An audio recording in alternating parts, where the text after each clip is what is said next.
अब नरसिंह जीरो जन्म हो, ये नरसिंह जीरो तीसरो जन्म है जिसमें कि वो नागर ब्राह्मण कुल में जन्म लेते हैं। अब देखिए जो नागर ब्राह्मण कुल है वो कुल की एक बड़ी विचित्र बात है कि शिव की महिमा बहुत बखान, पर विष्णु भगत सुपने हूं नहीं जाने। मतलब उस कुल के जितने भी लोग हैं वो सगला केवल और केवल शिव जी की पूजा करे, बाकी किसी भगवान के बारे में सपने में भी कोई नहीं सोचे। अब ऐसा क्यों? इसके पीछे कोई तो कारण होगा, क्योंकि देखिए जितने भी बाकी भगवान हैं वो ये कहते हैं, जैसे ठाकुर जी यदि आप उनकी भक्ति करते हैं तो कहते हैं सबसे पहले तुम्हारी जिसमें शक्ति है वो चीज छीनूंगा, तुम्हारा धन छीन लूंगा, परिवार छीन लूंगा, सारे सुख संपत्ति छीन लूंगा, फिर कहीं जाकर के तुम पे कृपा करूंगा। लेकिन महाराज भोले बाबा ऐसा कुछ नहीं कहते। उनकी पूजा करनी है, उन्हें प्राप्त करना है तो ज्यादा कुछ नहीं करना पड़ता है। भोले बाबा ऐसा कुछ नहीं कहते कि यदि मेरी भक्ति करोगे तो ये छीनूंगा वो छीनूंगा। तो इसलिए उस कुल में जितने भी लोग हैं वो केवल और केवल भोले बाबा की भक्ति करते हैं, बाकी किसी भगवान के बारे में सपने में भी कोई नहीं सोचे।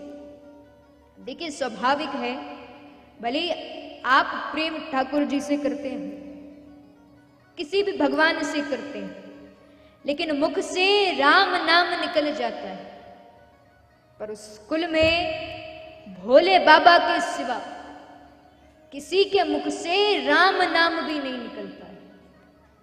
पर वो ये नहीं जानते हैं कि जितना भोले बाबा अपनी भक्ति से प्रसन्न कोनी होवे, उससे ज्यादा वो दूसरे भगवान की भक्ति से प्रसन्न होते हैं। शिव द्रोही मम दास कहावो, सो नर सपने हूं नहीं मोहि पावो। कि जो मेरी पूजा करता है, किसी और भगवान का विरोध करता है, वो भोले बाबा को सपने में भी अच्छा नहीं लगता। पर ये बात वो नागर ब्राह्मण कुल लोग को नहीं जाने। अब देखिए वो जो नागर ब्राह्मण कुल है उनमें केवल और केवल भोले बाबा की भक्ति हो। अब महाराज वो कुल में ऐसा कहा जाता है, मायरे में लिखेड़ो है कि उस कुल में गौ माता की और नंदी की काफी सेवा होती, लेकिन अब वो ऐसा नहीं जानते हैं कि अनजाने में ही से कहीं ना कहीं वो भगवान की पूजा कर रहे हैं। देखिए जीवन में कई सत्कार ऐसे होते हैं जिनका फल आपको परलोक जाने के बाद मिलता है। अब कई सत्कार ऐसे हुए जिनका फल इस धरती पर मिला, लेकिन गौ सेवा एक ऐसा सत्कार है जिसका फल आपको इस धरती पर भी प्राप्त होवे और परलोक जाने के बाद भी प्राप्त हो। तो अनजाने में ही सही पर नागर ब्राह्मण कुल के लोग विष्णु जी की भक्ति कर रहे हैं, तो इसलिए उनकी भक्ति से प्रसन्न होकर विष्णु जी उन्होंने घर में नरसिंह जी जैसा भगत भेज दिया है। अब जैसे ही नरसिंह जी रो जन्म हुए, पाछे उनके जो माता पिता हैं उनका देहांत हो जाता है। एक महामारी चलती है, उस महामारी के तहत उनके माता पिता का देहांत हो गया है।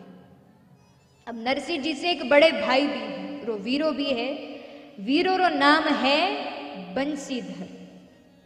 अब नरसिंह जी की दादी भी है, डोकरी भी है। तो महाराज डोकरी सोचे एक काम करूं, नरसिंह रे बड़े भाई रो ब्याह करा दो ताकि अच्छो ब्याह हो जावे, तो नरसिंह रो भी ख्याल रख ले। तो इसलिए महाराज वो जो दादी हैं वो उनके बड़े भाई का ब्याह करा देती है। सोचा था कि गणी अच्छी भाभी आवे, फिर उल्टा हो गया है।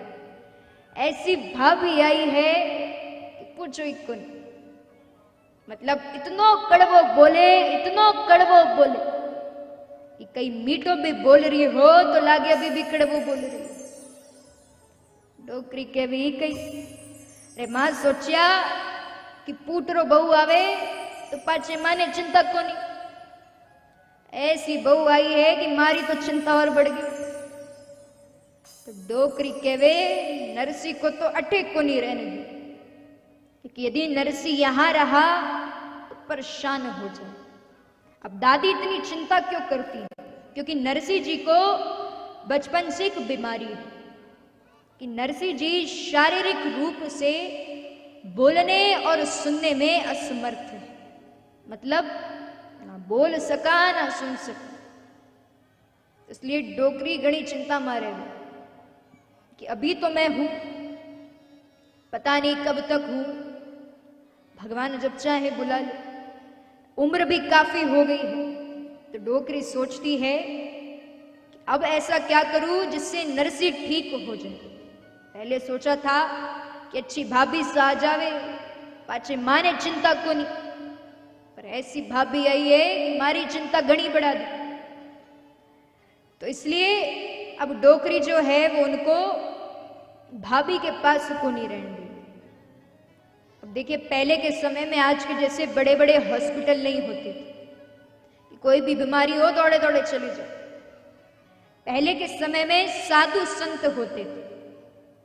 साधु संतों पर घणो विश्वास था कि साधु संतों रे पास जावा, वो आशीर्वाद देवे, भभूति देवे, और सच में उसको ग्रहण करने के बाद जो समस्या होती थी वो दूर हो जाती थी। तो डोकरी ने भी घणो विश्वास है कि यदि साधु संतों ने आशीर्वाद दे दिया तो पाछे मारो नरसी ठीक हो जाए। तो महाराज अब जो डोकरी है वो नरसी जी ने लेर कई साधु संतों पास गई, लेकिन कहीं आराम नहीं लग रहा। दर दर भटकती है, हर साधु संतों के पास जाती है। मतलब उस जूनागढ़ में जहां वो रहते हैं वहां एक भी संत नहीं बचे होंगे जिनके पास डोकरी अभी तक गई नहीं। तो डोकरी सोचती है क्या करूं कि आराम तो लग नहीं रहा है। तो आए दिन कुछ ना कुछ करती रहती है। अब महाराज शिवरात्रि रो दिन आवे। डोकरी सोचे आज तो शिवरात्रि है, एक काम करूं, नरसी ने ले जाऊं, क्योंकि भोले बाबा सच में भोले, प्रसन्न हो गए तो कृपा कर देंगे। काम करूं कि नरसी ने लेर शिव जी रे मंदिर माइन जाऊं। अब महाराज डोकरी ने नरसी जी रो हाथ पकड़ो और लेकर के चली गई हैं शिव मंदिर। बीके माइन जाकर खड़ी हो गया है। पाछे डोकरी देखे काफी लंबी लाइन लगी है, क्योंकि शिवरात्रि का दिन है। अब जैसे तैसे करके डोकरी रो नंबर आ गया। अब डोकरी भोले बाबा से प्रार्थना कर रही है कि भोले बाबा थे तो घना भोला, अरे कब किस पे कृपा कर दो कोई नहीं जाने, तो बीका माइन थोड़ी कृपा हमारे छोरे पर भी कर दो। अरे बोल को नहीं सके, सुन को नहीं सके, ये तो सब जानो। और महाराज सच में भोले बाबा काफी भोले हैं, कब किस पर कृपा कर दे वो भी नहीं जानते। तो ऐसे ही एक चोर था, चोरी करता है, छोटी मोटी चोरी कर करके अपने परिवार को चलाता है। तो रोज की तरह वो चोरी करने गया है। एक गांव में जाकर के देखता है दोपहर का समय है, पर वहां पर चोरी करने के लिए कुछ खास नहीं मिलता है, तो इसलिए वहां से तो वापस आ गया है। सोचता है कि आज तो कुछ चुराया नहीं है, अब क्या करूं जिससे आज का काम चल जाए, कहां जाऊं, कहां जाकर के चोरी करूं। तो नजर पड़ती है भोले बाबा के मंदिर पर। सोचे कि इसमें तो कुछ मिल ही जाएगा, काम करूं, इनके मंदिर में जाता हूं। तब महाराज वो जो चोर है वो भोले बाबा के मंदिर पहुंच गया है। अब भोले बाबा के मंदिर में क्या चुराएगा, कुछ भी नहीं है इतना खास। तो नजर पड़ती है कि क्या चुराऊं, बड़े ध्यान से देख रहा है लेकिन कुछ भी समझ में नहीं आ रहा है। अब भोले बाबा तो जानते हैं कि आज एक चोर चोरी करने आने वाला है, तो पहले से सारी व्यवस्था करके रखी है।